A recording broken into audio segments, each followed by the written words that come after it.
नमस्कार, मी पंजाब टक. आज आहे 24 मे 2025. सर्वप्रथम शेतकऱ्याला सांगू इच्छितो की 30 मे पर्यंत असाच पाऊस पडणार आहे. आणि मी आहे आमच्या शिरूर तालुक्याच्या दुधना धरणावर आहे. आणि या ठिकाणाहून सर्व शेतकऱ्याला अंदाज देणार आहे. तर हे आहे दुधना धरण, आमच्या शिरूर तालुक्यातलं दुधना धरण आहे. आणि या ठिकाणून माझ्या महाराष्ट्रातल्या शेतकऱ्याला अंदाज देणार आहे की राज्यामध्ये 30 तारखेपर्यंत असाच भाग बदलत पाऊस पडणार आहे, म्हणून हा अंदाज लक्षात येतात.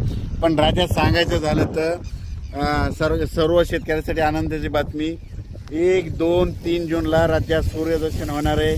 पाऊस विश्रांती घेणार आहे, वरून रजेवर जाणार आहे, म्हणून हा अंदाज लक्षात येतात. म्हणजे सांगायचं झालं तर 1 जून, 2 जून, 3 जूनला वरून राजा विश्रांती घेणार आहे, रजेवर जाणार आहे, म्हणून हा अंदाज लक्षात येतात.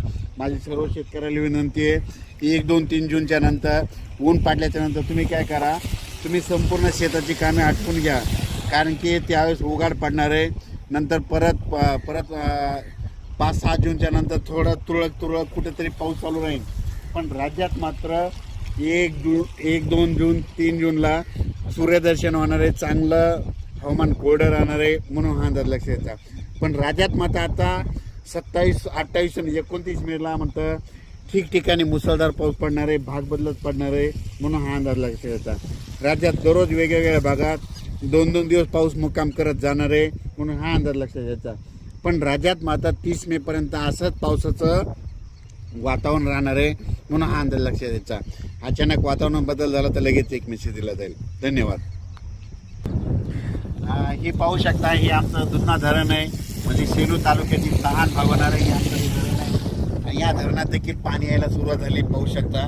पण राज्यात मात्र सर्व शेतकऱ्यांसाठी आनंदाची बातमी, 1 जून, 2 जून, 3 जूनला सूर्यदर्शन होणार आहे, म्हणून हा अंदाज लक्षात यायचा. म्हणजे वरून राजा विश्रांती घेणार आहे, शेतकऱ्याला कामं करण्यासाठी विश्रांती घेणार आहे, म्हणून सर्व शेतकऱ्यांनी हा अंदाज लक्षात येत आहे. मी आहे जालन्याकडे जात आहे आणि परतूर मार्गे जात असल्यामुळं या दुधना धरणावर या शेतकऱ्यासाठी अंदाज दिलेला आहे. धन्यवाद.